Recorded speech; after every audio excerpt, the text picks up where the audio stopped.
Es un privilegio tener este tiempo para adorar al Señor juntos. Adoramos mientras oramos, como lo hacíamos al inicio de la mañana. Adoramos mientras somos capacitados en su palabra, como lo hacíamos en las clases hace un momento. Y adoramos también mientras entonamos su palabra, cantamos lo que la Escritura dice. Ahora vamos a adorar al Señor a través de la proclamación del Evangelio, a través de la predicación, la proclamación de la palabra del Señor. Así que lo voy a invitar a que busquen su Biblia el libro de Ageo. Esta serie hoy la vamos a culminar. Una serie corta, es un libro de 2 capítulos y hoy vamos a ir a la última sección, Ageo capítulo 2, versículos 20 al 23. Hoy vamos a culminar la primera serie como iglesia, hermanos. ¿No les parece bonito? Gloria al Señor por eso. Y quiero que siga la lectura conmigo allí. Yo lo voy a leer en la versión de la Reina Valera 60. Si usted tiene esa u otra versión, por favor, preste la atención. Es un pasaje corto, preste la atención. Luego le pido que me acompañe en oración y damos inicio a la predicación. Ageo 2, 20 al 23. La palabra del Señor dice: Vino por segunda vez palabra de Jehová a Ageo a los 24 días del mismo mes, diciendo: Habla a Zorobabel, gobernador de Judá, diciendo: Yo haré temblar los cielos y la tierra, y trastornaré el trono de los reinos, y destruiré la fuerza de los reinos de las naciones. Trastornaré los carros y los que en ellos suben, y vendrán abajo los caballos y sus jinetes, cada cual por la espada de su hermano. En aquel día, dice Jehová de los ejércitos, te tomaré, oh Zorobabel, hijo de Salatiel, siervo mío, dice Jehová, y te pondré como anillo de sellar, porque yo te escogí, dice Jehová de los ejércitos. Y esa es la palabra del Señor, por favor. Acompáñame a orar. Amado Padre, gracias por tu palabra, la cual te ruego que pueda ser proclamada con claridad y con fidelidad a lo que en ella tú nos hablas. Ayúdame a ser un instrumento, porque en mis capacidades y mis fuerzas no hay tal, Señor. Suplico que tu Espíritu obre a través de mi vida, obre en mi vida, obre en el corazón de tu iglesia y los amigos que nos acompañan aquí también, Señor. Que tu palabra hable a nuestros corazones, transforme nuestras vidas y nos lleve a admirarnos de tu majestad y gloria y cumpla todo el propósito que tú deseas. Que hoy seas exaltado mediante la proclamación de tu palabra, es nuestra oración. En Jesucristo nuestro Señor. Amén. 6 de junio de 1944. Tal vez esa fecha no le dice nada. No nos dice mucho. 6 de junio de 1944. Pero ese día se llevó a cabo una operación militar denominada Operación Overlord. Esa operación, no debería traducir el nombre, pero sería algo así como Operación Jefe Supremo en español. Operación Overlord. Esa operación consistió en llevar a cabo un gran desembarque militar en las playas de Normandía como estrategia para abrir un nuevo frente en Europa Occidental y liberar los territorios europeos ocupados por la Alemania nazi. La operación empezó de madrugada con el aterrizaje de 3 planeadores de la Sexta División Aerotransportada del Ejército Británico y la posterior toma del puente Pegasus por la compañía del Segundo Regimiento. Era el Segundo Regimiento de Infantería Ligera y estaba integrado o hacía parte de la Brigada de Desembarco Aéreo de esa división. La Operación Overlord consiguió una cantidad importante de los objetivos que se plantearon, logrando que las tropas aliadas se adentraran en las costas francesas e iniciasen de esa manera la liberación de la Europa occidental que estaba ocupada por la Alemania nazi en la Segunda Guerra Mundial. El día original para el desembarco en las playas en Normandía se había fijado para el 5 de junio de 1944, pero las malas condiciones meteorológicas hicieron que fuese postergado por su comandante, el general Dwight Eisenhower. ¿Se ha escuchado ese nombre? Okay. Él lo postergó un día por las condiciones meteorológicas, así que fue el 6. Él era el jefe supremo de los aliados. La aplazó para el 6 de junio, día que pasaría a la historia como el día D. ¿Había escuchado eso? El día D. Así pasó a la historia ese día. El título de este sermón es El día de, día de. Y mi mensaje para la iglesia, para los amigos que nos acompañan en esta mañana aquí es: ya llegó y llegará el día del siervo del Señor. Ya llegó y llegará el día del siervo del Señor. Lo que anhelo es que comprendamos la majestad de Dios, quien es victorioso y quien ya venció por medio de Jesucristo. Ya llegó y llegará el día del siervo del Señor. Esto lo vamos a entender a través de dos puntos, vamos a abordarlo a través de dos aspectos en este corto pasaje, pero que nos muestra dos aspectos importantes. Un aspecto es la victoria de Dios, versículos 20 al 22, la victoria de Dios. Y el otro aspecto es el siervo de Dios, versículo 23, el último versículo. Entonces, la victoria de Dios, 20 al 22, y el siervo de Dios, versículo 23. Vamos a iniciar con el primer aspecto, la victoria de Dios, versículos 20 al 22. El texto empieza diciendo: vino por segunda vez palabra de Jehová a Ageo a los 24 días del mismo mes, diciendo: en este día, el 24 del noveno mes, ya se había dado una profecía por parte de Ageo. ¿Recuerdan a quién fue esa profecía en el segmento anterior? ¿A quién iba dirigida esa profecía? A los sacerdotes. ¿Se acuerdan? Dios habló ese día a los sacerdotes. Pero ese mismo día, después, dice que por segunda vez Dios habló a través del profeta Ageo en esa misma fecha, el día 24 del mes noveno. El mensaje ahora ya no era para los sacerdotes, el mensaje era para Zorobabel. Habla a Zorobabel, gobernador de Judá, diciendo, era para Zorobabel, y Zorobabel era el gobernador de este territorio. El mensaje de que le estaba dando el Señor era un mensaje que, así como el día de, iba a pasar a la historia del pueblo de Israel también. En ese mensaje se afirma, versículo 22, yo haré temblar los cielos y la tierra, y trastornaré el trono de los reinos, y destruiré la fuerza de los reinos de las naciones. Trastornaré los carros y los que en ellos suben, y vendrán abajo los caballos y sus jinetes, cada cual por la espada de su hermano. Cuando Zorobabel escucha ese mensaje de parte de Dios a través del profeta Ageo y todo el remanente del pueblo de Israel, estas palabras quizás pudieron traer un recuerdo a sus mentes, quizás evocaron un recuerdo a la mente de ellos, y era una gran victoria. Lo que pudieron quizás recordar con estas palabras era la gran victoria que Dios ejecutó en el pasado de la historia de Israel. Vuelvo a leer una porción, dice en el versículo 22, y trastornaré el trono de los reinos y destruiré la fuerza de los reinos de las naciones, trastornaré los carros y los que en ellos se suben, y vendrán abajo los caballos y sus jinetes. ¿Qué le hace pensar eso a usted? El cruce por el Mar Rojo, ¿recuerda? Y que cuando el ejército de Egipto atraviesa ese lugar, ¿qué pasa con los carros, los caballos y sus jinetes?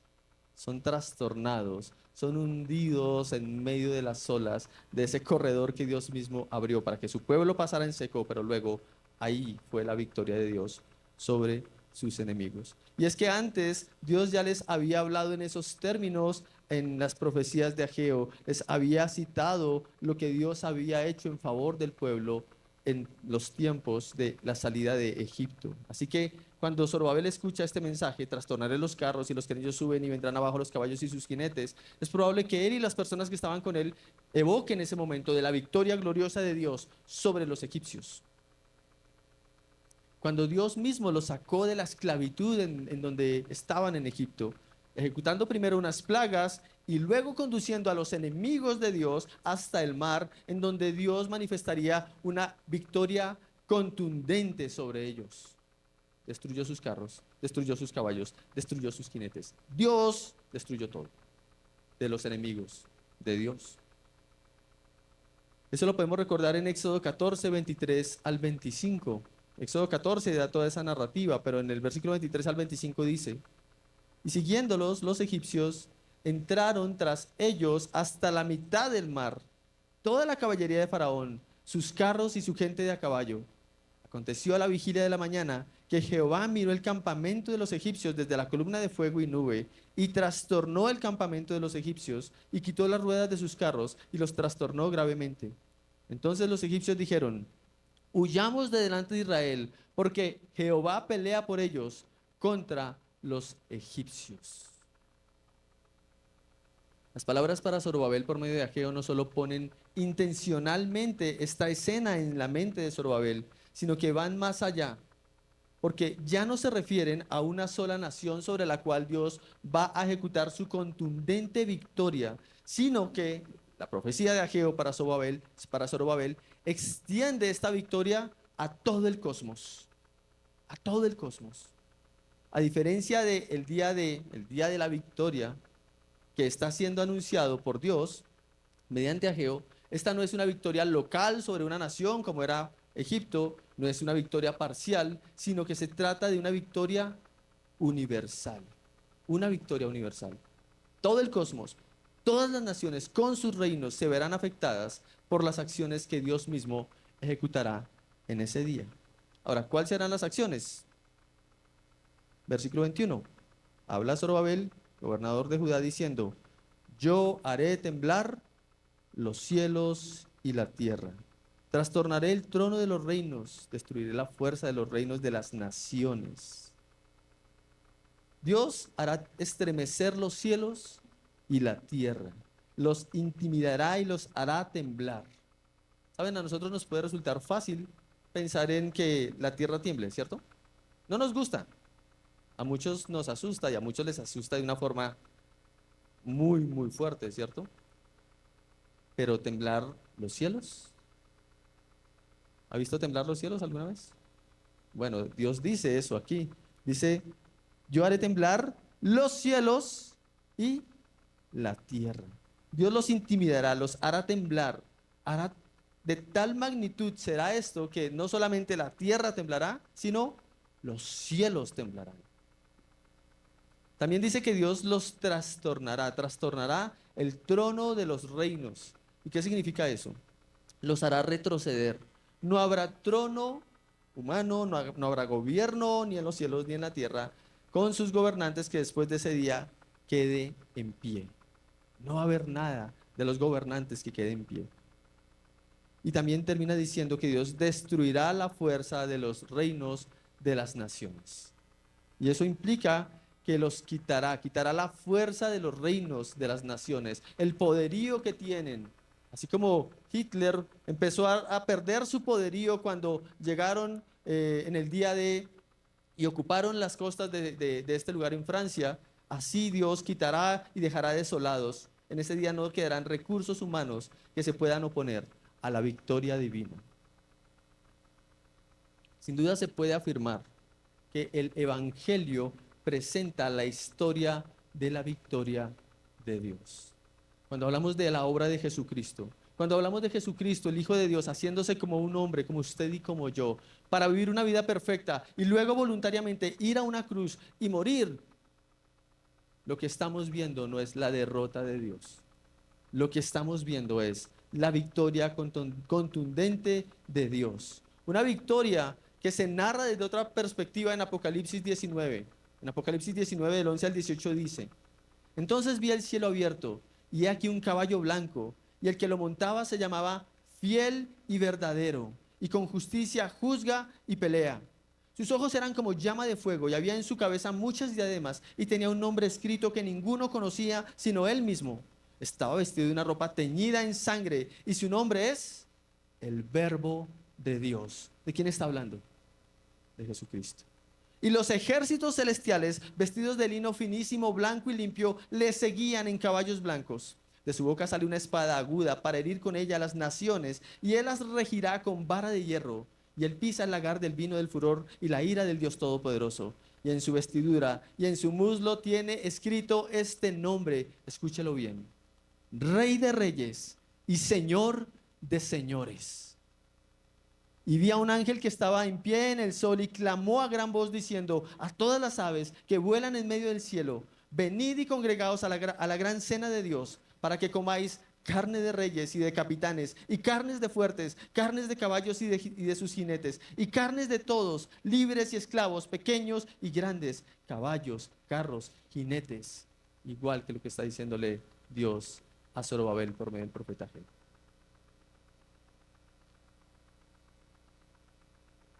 ¿Saben?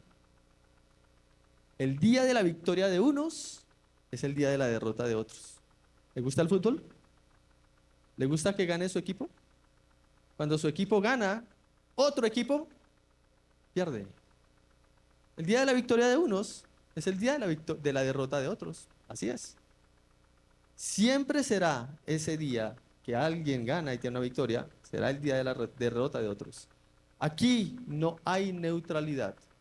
Toda la humanidad está en uno de los dos bandos. ¿En qué bando estás? ¿En qué bando estás? Iglesia, mis hermanos, nosotros, por causa de la misericordia que Dios nos ha tenido, no porque nosotros seamos dechado de virtudes o algo así, sino por la bondad y la misericordia que Dios nos ha tenido, hemos sido trasladados del bando que al final, perdón, hemos sido trasladados al bando que al final celebrará la victoria, aunque ahora por un poco de tiempo, si es necesario, tengamos que ser afligidos en diversas pruebas, como dice el apóstol Pedro. Pero ya estamos en el bando de la victoria. Él nos trasladó. Estábamos, iglesia, en el bando equivocado antes. Estábamos en el bando que al final será avergonzado. Ese pasaje que leímos hace un momento en Apocalipsis, que coincide con lo que dice aquí Ageo a Zorobabel de parte de Dios. Estábamos en ese bando, que al final será avergonzado. Aunque el mundo avance en sus agendas, aunque el mundo avance en sus planes explícitos en contra del sentido común, en contra de la familia, en contra de la vida y primordialmente, aunque el mundo avance en contra de Dios y en contra de la verdad de Dios expresada en las Escrituras, aunque parezca que no hay manera de contener el avance del mundo, así como parecía que no había manera de contener la Alemania nazi que conquistaba y avanzaba conquistando toda Europa, porque no tenían un contendor suficientemente fuerte como para detenerlo. Dios ya hace mucho tiempo ha definido el día en que va a ser evidente la victoria que ya obtuvo. Ya Él definió el día en que va a ser evidente a todos los seres humanos su victoria. Iglesia y amigos que nos acompañan, por siglos, no por días, semanas, meses ni años, por siglos la humanidad ha calumniado e injuriado a Dios. Pero Dios mismo ha proclamado su día D. Dios ha proclamado su día D. Ese día en el que Él es reivindicado y su triunfo sobre todo el cosmos se hace evidente y se muestra ante todo lo creado. Él ya definió ese día. El triunfo de Dios es inevitable. ¿Saben por qué? Porque Él es Dios. Nada puede evitarlo. Amigo que nos acompañas, amiga que nos acompañas, ¿en qué bando estás? ¿En qué bando estás? No es suficiente con pensar o decir que estás del lado de Dios, o pensar equivocadamente que no estás ni con los unos ni con los otros. Eso no existe, no en las Escrituras, no en la palabra de Dios. Por favor, pregúntate en esta mañana, ¿qué es lo que Dios dice acerca de tu vida en la Biblia? ¿Qué es lo que Dios dice ahí acerca de tu vida? Y si Él dice en su palabra que eres su enemigo, y si dice que estás en su contra, es así. Es así. ¿Has leído la carta a los Romanos? Léela. Porque eso es lo que dice, mi amigo, mi amiga. Es mejor que temas hoy y que te arrepientas mientras aún hay tiempo, antes de que llegue ese día en que Dios le expresó a Zorobabel en tiempo de Ageo que iba a hacer estos sucesos. Es mejor que atiendas y te arrepientas antes de que llegue ese tiempo. Porque ya llegó y llegará el día del siervo del Señor. Ese día que estaba diciéndole Dios a Zorobabel a través del profeta Ageo, ya llegó y de nuevo llegará el día del siervo del Señor. Puede que surja una pregunta: ¿cuándo ocurrirá eso? De hecho, el apóstol Pedro en el Nuevo Testamento dice, bueno, ustedes dicen que eso va a ocurrir, pero esa promesa como que nunca ha ocurrido. ¿Cuándo ocurrirá eso entonces? Es muy probable que el anuncio de Dios para Zorobabel, a través de Ageo, pudo generar en Zorobabel esa pregunta: ¿en qué tiempo o en qué momento va a ocurrir esto? Y posiblemente hoy nos surja a nosotros la misma inquietud: ¿cuándo ocurrirá esto? Responder a la segunda pregunta, a esa pregunta, ¿cuándo ocurrirá eso?, nos lleva a nuestro segundo aspecto en esta mañana. El segundo aspecto es el siervo de Dios, y vamos a ir al versículo 23. Aunque este pasaje no presenta respuesta por parte de Zorobabel, si se dieron cuenta, Zorobabel escucha el mensaje por parte de Ageo, pero en ningún momento responde nada, diferente a los sacerdotes de la sección anterior. ¿Recuerdan? Que ellos sí interactuaron, sí respondieron. Aquí Zorobabel no dice nada, no responde absolutamente nada ante la profecía, pero esta segunda sección sí nos presenta algo como si fuese una respuesta a una inquietud que Zorobabel tuviese, o a una respuesta a una inquietud que cualquiera que escuchase este mensaje pudiese tener. ¿Cuándo ocurrirá eso? ¿Cuándo ocurrirá eso que Dios está diciendo? ¿Cuándo va a trastornar los reinos? ¿Cuándo va a acabar la fuerza de las naciones? ¿Cuándo hará temblar los cielos y la tierra? ¿Cuándo? En el versículo 23 se expresa, o más bien está expresado, como si estuviese respondiendo a esa pregunta. Lea conmigo de nuevo el versículo 23. ¿Cómo empieza? En aquel día. En aquel día, dice Jehová de los ejércitos, te tomaré, oh Zorobabel, hijo de Salatiel, siervo mío, dice Jehová, y te pondré como anillo de sellar, porque yo te escogí, dice Jehová de los ejércitos.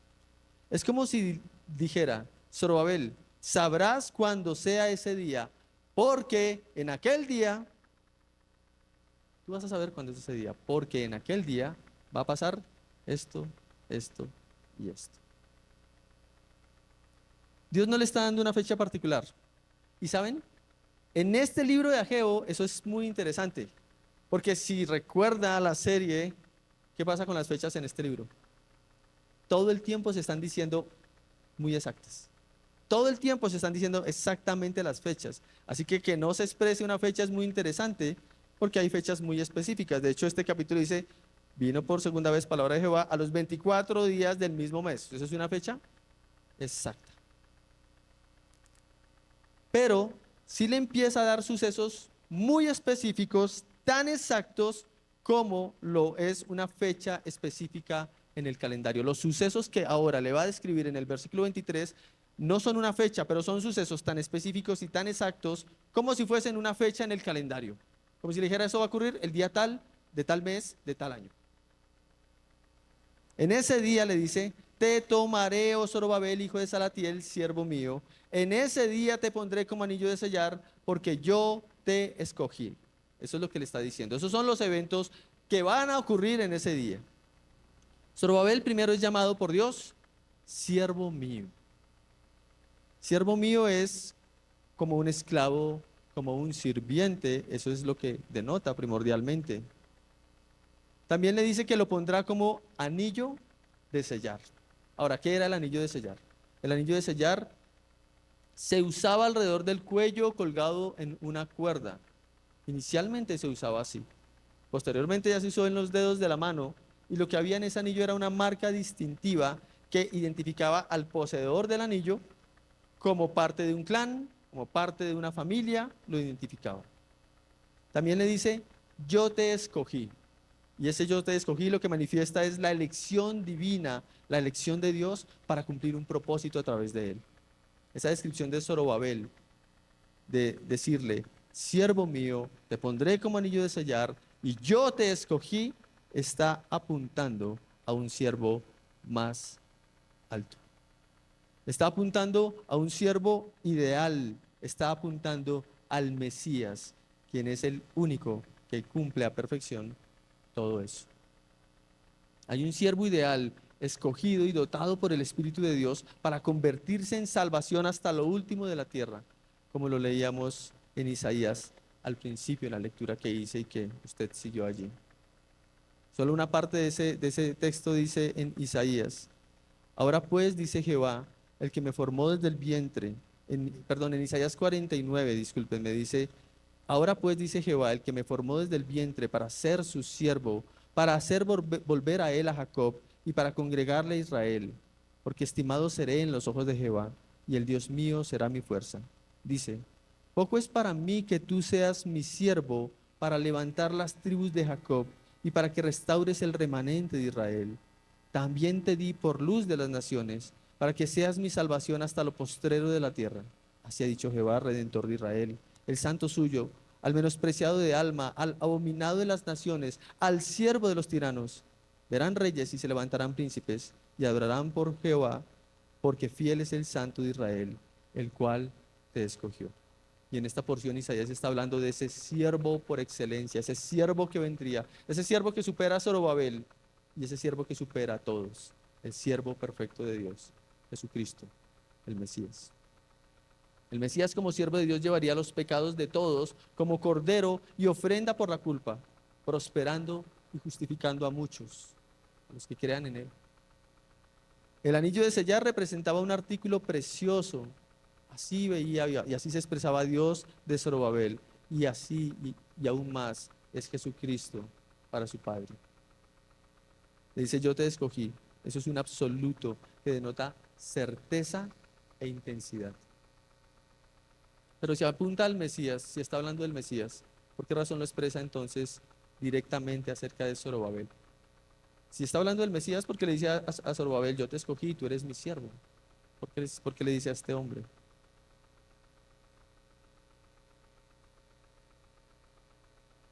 Porque de la descendencia de David vendría el Mesías. Y Zorobabel era parte de esa descendencia de David. Como lo leímos juntos en altavoz hace un momento. Zorobabel era parte de la descendencia de David. ¿Se acuerdan del pasaje que leímos hace un momento? Mateo 1:12. Dice: después de la deportación a Babilonia, Econías engendró a Salatiel y Salatiel a Zorobabel. Lo leímos por eso. Porque cuando él le dice: tú eres mi siervo, yo te escogí, él le está recordando a Zorobabel esa promesa que le hizo a David. ¿Cuál promesa? Que de David, de su descendencia, vendría el Mesías. Pero Mateo, en Mateo 1:12, no se queda solamente con el propósito de indicar que esa descendencia vendría de parte de Zorobabel, sino que vendría, no se quedaría solamente en Zorobabel, sino dice en el versículo 13 al 16, después de ese pasaje que leímos: Zorobabel engendró a Abiud, Abiud a Eliakim, Eliakim a Azor, Azor engendró a Sadoc, Sadoc a Akim, y Akim a Eliud, Eliud engendró a Eleazar, Eleazar a Matán, Matán a Jacob, y Jacob engendró a José, marido de María, de la cual nació Jesús, llamado el Cristo. Esa era la promesa. Eso era lo que le estaba recordando. Tú eres mi siervo, Zorobabel. Le estaba recordando la promesa, más allá de las circunstancias en las que estaba el pueblo. ¿Recuerdan las circunstancias de Ageo? ¿En qué circunstancias estaba el pueblo? No había templo, todo estaba desolado, venían del cautiverio de 70 años, habían regresado del exilio. ¿Qué esperanzas de un Mesías podrían tener? ¿Qué esperanzas podrían tener de un Salvador? Dios les está recordando que Él es poderoso para cumplir sus promesas. Más allá de las circunstancias, Dios está recordando a Zorobabel la promesa hecha a David de que de su descendencia vendría el Mesías y que parte de esa descendencia también sería contado Zorobabel. Y al manifestarse el Mesías, llegaría el tiempo de lo anunciado. ¿Cuándo ocurrirán estas cosas? Cuando se manifestara ¿quién? El Mesías. Ahí van a ocurrir esas cosas. Con la llegada de Jesucristo, quien es el siervo de Dios, quien es ese descendiente de Zorobabel, el pueblo tendría la certeza del cumplimiento de la victoria de Dios sobre sus enemigos. Pero quizás usted cuestione preguntándose: yo no he visto que el mundo haya cambiado desde que Jesús vino. El mundo sigue igual. Y tampoco veo al mundo rendido ni sometido a Dios después de que el Mesías vino como siervo de Dios. Escuche y recuerde las palabras de Jesús después de resucitar al tercer día. Mateo 28, 18 al 20. Yo sé que usted conoce mucho este pasaje, pero quiero que lo piense ahora en virtud de lo que estamos hablando. Y Jesús se acercó después de resucitar y les habló a sus seguidores diciendo: toda potestad me es dada en el cielo y en la tierra. ¿Quién habla así? ¿Alguien que no tiene poder o autoridad? ¿O un rey? ¿Pero qué tipo de rey habla así? Él no es rey en la tierra solamente. Él es rey ¿en dónde? En el cielo y en la tierra. No dice me será dada, sino que dice toda potestad me es dada, ya la tiene en el cielo y en la tierra. Por tanto, id a hacer discípulos a todas las naciones, bautizándolos en el nombre del Padre y del Hijo y del Espíritu Santo, enseñándoles que guarden todas las cosas que os he mandado, y aquí estoy con vosotros todos los días hasta el fin del mundo. Amén. No son las palabras de un derrotado. La obra de Cristo en la cruz y su resurrección jamás ha sido la derrota de Dios. Dios no ha sido derrotado jamás, nunca, jamás lo será. Son muchísimo más que las palabras de un comandante como Eisenhower. Son las palabras del jefe supremo que afirma: yo he conquistado todo lo que había por conquistar en el cielo y en la tierra. Así que ahora ustedes vayan y tomen posesión de todas las naciones con mi evangelio. Bauticen a los que crean. Enséñenles que guarden todas las cosas que les he mandado. Iglesia, ¿pueden ver esa realidad? ¿Saben qué estamos haciendo nosotros, la iglesia, los creyentes en la tierra? Estamos siguiendo las órdenes del Rey de Reyes y del Señor de Señores. Es como el desembarco en Normandía. Ahora entren y conquisten. Ya hice lo que tenía que hacer. Ahora vayan y conquisten. Enséñenles lo que yo hice. Enséñenles lo que yo dije. El que se arrepienta y crea, bautícenlo y síganme. Él no fue derrotado. Él venció, iglesia. Y quiero que piense en su vida como creyente, como iglesia. ¿Saben qué estamos haciendo hoy aquí en esta mañana? ¿O las otras iglesias donde se predica el evangelio genuino? ¿Saben qué están haciendo? ¿Qué deberíamos estar haciendo? Avanzando en conquistar. ¿Cómo? ¿Qué? Predicando el evangelio, predicando a Cristo y diciendo la verdad. Él es el rey. Él vino como lo prometió. Él dio su vida y resucitó. Arrepiéntanse. Crean en Él. Él regresará. Y cuando Él regrese, no solamente la tierra, sino los cielos también tendrán. ¿Pueden ver esa realidad, hermanos? Si es así, entonces vayan y proclamen a su rey. Proclamemos a nuestro rey, porque Él ya vino y reina y nos dio esa tarea, nos dio esa responsabilidad. Pero si te preguntas, ¿qué de los cielos temblando y de los reyes sometidos y las naciones rendidas ante Él? ¿Dónde está eso? No lo veo, no lo he visto nunca. Entonces solo recuerda que el Mesías ya vino y gobierna sobre todo y que Él va a regresar. ¿Saben qué es lo único que falta? Eso, que Él regrese. ¿Saben cuándo puede ocurrir? Ya, o dentro de 100 años, o dentro de 1000 años. Pero Él va a regresar. Solamente falta que Él venga, y cuando Él venga, esa realidad de su gobierno, toda la humanidad la va a ver de forma palpable. Un gobierno que hoy ya se está cumpliendo. Cristo está sentado a la diestra del Padre. Él ascendió en un cuerpo como el suyo y el mío. Se sentó a la diestra del Padre. Y hoy, mediante la proclamación de su evangelio para arrepentimiento y para salvación, está conquistando. ¿Saben a quiénes? A sus enemigos, de los cuales, iglesia, usted y yo éramos parte. Está conquistando a sus enemigos. Iglesia, somos siervos rendidos ante nuestro Rey. Y amigos, ¿acaso reconoces a Jesús de esa manera? ¿Ves a Jesús como ese Rey soberano? ¿Sabes que Dios proclamó a Jesús como el Rey que gobierna sobre los cielos y la tierra? No que algún día gobernará, sino como el Rey que gobierna ya sobre todo. ¿Sabes que su iglesia fue enviada a proclamar su mensaje para que lo escuches, creas y entonces Él te traslade de las tinieblas a su luz admirable? Escucha este pasaje en Colosenses. mis amigos, escúchenlo. Colosenses 1, 12 al 14 dice: con gozo dando gracias al Padre que nos hizo aptos para participar de la herencia de los santos en luz, el cual nos ha librado de la potestad de las tinieblas, y escuchen, y trasladado al reino, ¿al qué? Al reino de su amado Hijo. Si es el reino de su amado Hijo es porque Él es ¿qué? Rey, en quien tenemos redención por su sangre, el perdón de pecados. Mis amigos que nos acompañan, ¿en qué bando se van a quedar? ¿En qué bando se van a quedar? Porque iglesia y amigos, ya llegó Jesús, el Rey de Reyes, el Señor de Señores. Ya vino, partió la historia de la humanidad. Vino en el siglo I. Nació de la descendencia que se anunció que iban a nacer. Vivió de la forma que se dijo que iba a vivir. Murió de la forma que se dijo 700 y 1000 años antes que iba a morir. Y resucitó al tercer día, como estaba escrito. Él ya vino. Y llegará el día del siervo del Señor, ese día en que Él va a regresar. ¿En qué bando se van a quedar? La iglesia, cada vez que nos reunimos como asamblea, como lo estamos haciendo hoy, estamos proclamando que Él es el Rey. Y estamos proclamándolo a través de lo que hacemos, pero también lo estamos proclamando a través de la Santa Cena, porque Él mandó que lo hiciéramos.